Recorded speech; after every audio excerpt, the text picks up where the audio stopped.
Okay, scholars, we're going to open back up to chapter 8. We were about halfway through with the chapter where you put your bookmark in. We're going to start back reading. Find the word really quickly so you can follow along as I read. There's some dialogue, some quotation marks, and the characters saying, "Woo!" Go ahead and find that. Pause the video if you need to while you're looking for it. And we're ready to start reading again. We remember Ambrose has called someone who's coming. We don't know who that is yet. But we just found out his name is Trub. And then Jax has called Vic, his friend, and he's going to bring his sister Kavita as well to try to come help. Woo! I think we're set, kid. I called in a favor from an old friend. Name's Trub. Oops. And he can't wait to meet you. Why? Is he mad at me? I said nervously. Mad? Of course not. Matter of fact, Trub's a not-so-distant relation of yours, kid. He'll be happy to see you. There are lots of things I want to ask about Trub, but I settle on the most important question. Will he know how to find Ma? I ask. Ambrose nods and manages to catch his fedora before it topples off his head. If she wants to be found, Trub will find a way to reach her.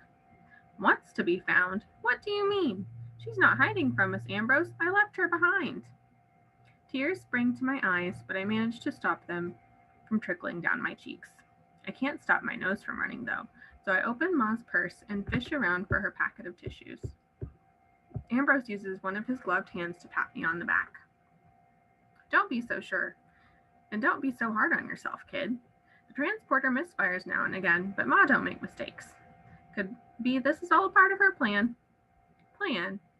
How could she plan to send me back alone? There were dinosaurs, Ambrose, real dinosaurs. Ma wouldn't choose to stay behind in a place like that, would she? Ambrose shrugs. Hard to say, but if Ma thought you could do something on your own, she might have sent you back so she could deal with other matters. I think about that for a moment. Maybe Ma sent me back alone because she trusted me. I do have the dragons after all, and keeping them safe is a big responsibility. But I was supposed to help her, I say meekly. Ambrose chuckles again. You're helping her now, kid. I'm glad Ma's got such a loyal assistant. It's hard to find good help these days. Ambrose heaves himself to his feet. Listen, I got to shove off, but Trouble's on his way. You just sit tight, and he'll make everything right. Just you wait and see. The man I'm waiting for is called Trouble? I feel like I've had as much trouble as I can handle for one day. But I still thank Ambrose for his help and wave as he pushes his cart away. I hold Ma's purse on my lap and hope that Vic gets here soon. I'm not sure how to tell him about Ma, so I practice telling the story in my head until I see Vic coming up the block holding his sister's hand. I set Ma's bag down on the bench and stand up to wave at Vic. His sister has her nose buried in a book, but I still say hi once she's close enough to hear me. Kavita barely glances at me before slipping off her book bag and taking a seat next to Ma's purse on the bench. I recognize Kavita's book bag because Vic had me the same one a couple of years ago. It has green plates on it to mimic the spine of a dinosaur. I didn't know Kavita was also into dinosaurs, but 2 experts are better than 1. What's with the bag? Vic asks with a smirk on his face. I'm so busy thinking about Kavita's book bag that it takes a second for me to realize Vic's talking about Ma's purse. It's not mine, I tell him. It belongs to a friend of mine. And she asked you to hold her purse? Vic asks suspiciously as he looks around for my mystery friend. Not exactly, I reply. This is going to sound crazy, Vic, but I swear everything I'm about to tell you is true. Vic just laughs and says, strange things happen all the time on my block. I could tell you some stuff I find hard to believe. Like what? I ask skeptically. Vic glances at his little sister, but she seems absorbed in her book. You know Carlos and Tariq, right? Sure. They're in Mr. Vincent's class, I say. Right. Well, a few months ago, they were fixing up the backyard of this rundown house on Berkeley Street when they found a phoenix. No way. It's true, Vic insists. We found a picture of it in the Brooklyn Museum. I tried to take care of it, but it was nearing the end of its life, so Vic looked over at his sister and decides not to finish his sentence. But I need to know what happened. I need to know the fate of the phoenix. So what happened, I ask him.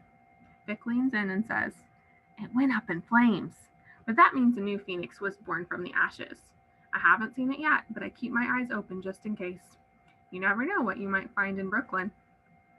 I don't know what to say. Ma said magic was leaving the city, but maybe she was wrong. Or maybe Ma was right, and Vic's baby phoenix had to find somewhere else to live.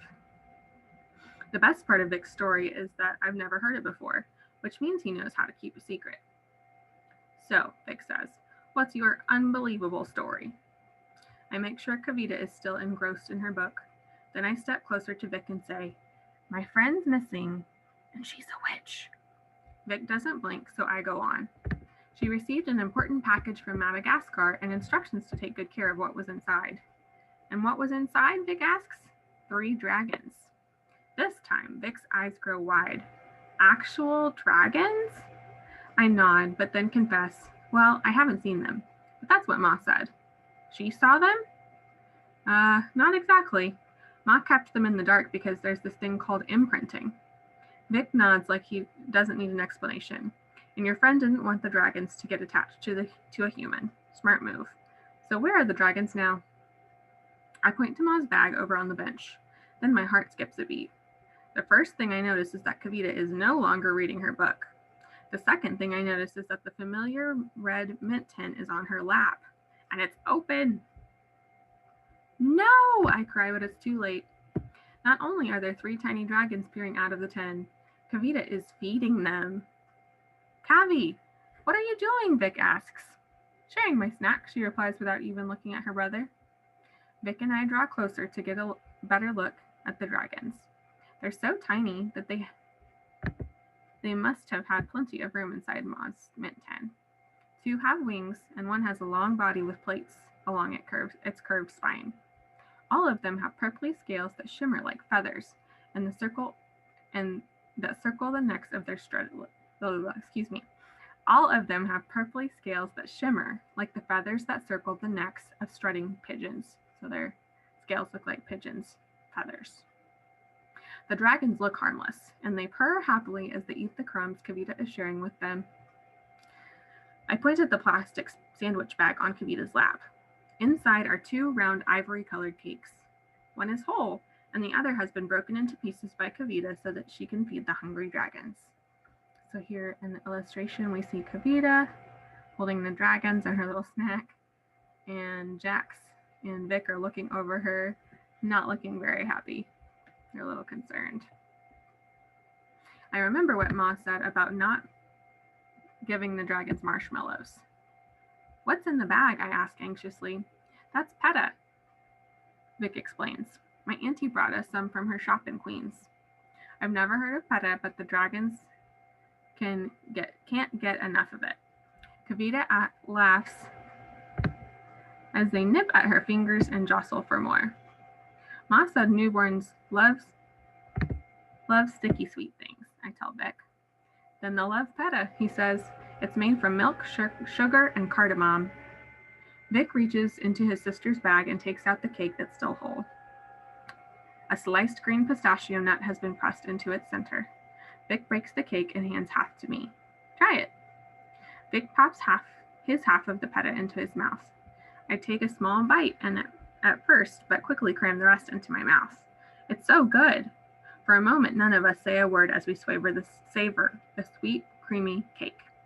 But as the sugary treats dissolve, I realize we have an even bigger problem now.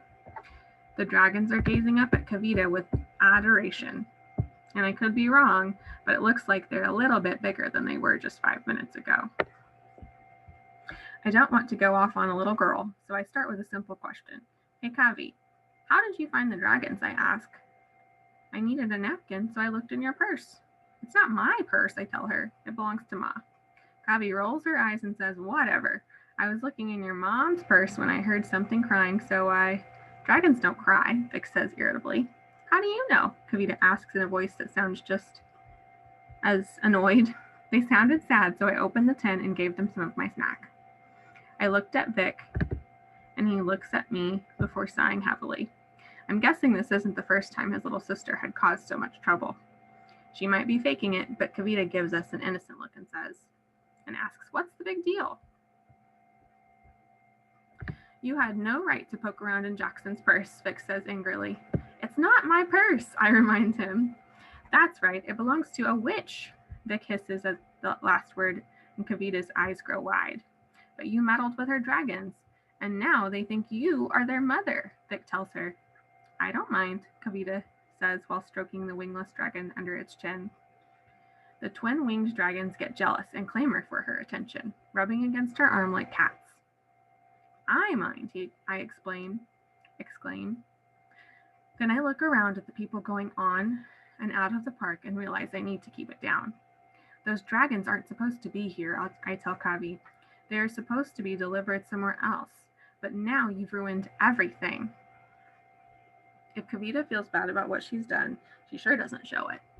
Vic picks up the red tin and holds it in his palm. Put them back, Kavi. Now, he demands. Kavita frowns. They don't want to stay inside that horrible little tin. It doesn't matter what they want, I cry. They need to stay hidden until we can find Ma to deliver them to the right dimension. Just put them back, Kavi, or I'll tell Mummy you were going through a stranger's purse. That works. Kavi puts all the dragons in her palm and lifts them to her mouth to give each one a kiss. Then she sets them in the tin one by one. But when Vic tries to close the lid, the dragons stretch and howl like they're in pain. I snatch the tin from Vic and try to force it shut. Stop, you're hurting them, Kavita cries. Vic sighs and says to me, I think you're going to need a bigger tin, Jax. He's right. Just a few crumbs of peta have led to a dragon growth spurt. We're going to need a larger container. What about the plastic bag, I ask. Let's put them in there for now and zip it up. Vic grabs the bag with the leftover peta from his sister's lap. He takes out the crumbling cakes and offers it to me. I shove the peta in my mouth and then dump all 3 dragons from the tin into the little bag.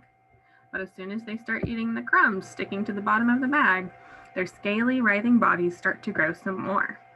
Ouch, Vic cries before dropping the bag on the ground. I snatch it up from the ground and see that one corner of the plastic bag has melted. Uh-oh, I said. I think these are fire-breathing dragons. I unzip the bag and a wisp of smoke rises from the mouth of the wingless dragon. We need something fireproof, Vic suggests. I think I might have something at home. I shake my head and watch the dragons as they flick their forked pink tongues over the few peta crumbs left in the plastic bag. I don't have time. Trouble's on his way. Vic gives me a funny look. Trouble? That's Ma's replacement, I tell him. You and your sister don't have to stay, Vic. I honestly don't know what's going to happen next. Vic puts a reassuring hand on my shoulder and says, well, we'll wait with you and find out. What will you do with the dragons? Kavita asks when she gets up from the bench. That's up to Jackson, not you, Vic snaps at his sister. You need to learn to mind your own business, Kavi. Kavi turns away in a huff and unzips her own bag to place her book inside. I take up Ma's purse and search inside for another container. When I can't find a suitable replacement for the mint tin, I unzip a side pocket and put the sandwich bag inside. Then I close the side pocket and click the latch that holds Ma's purse closed. Sorry about my sister, Vic says. I should have kept a closer eye on her. I turn around and shrug wearily. Don't worry about it, Vic. It's been a kind of crazy day, I tell him. I look up the block and see a tall man with bushy gray beard and furry gray eyebrows coming our way. And it's not over yet. But the tall man holds out his hand before he reaches us. With 3 long strides, he's standing right in front of me. You must be Jax, he says with a big smile that reveals a gold tooth. I'm Charlie Randall, but my friends call me Trub. All right, find your bookmark and slide it into your book. So, as this chapter has gone on, these friends have been really an important part of the chapter. So, how do his friends contribute, means add to, his journey? So, Kavita and Vic and Ambrose, all of these friends, how have they contributed to Jax's adventure and journey? That's the question you're going to answer on Schoology by replying. You can type it in a response and send it to me so that I know that you're thinking after you've read today. All right, make sure your bookmark is in place and we will start chapter 9 tomorrow.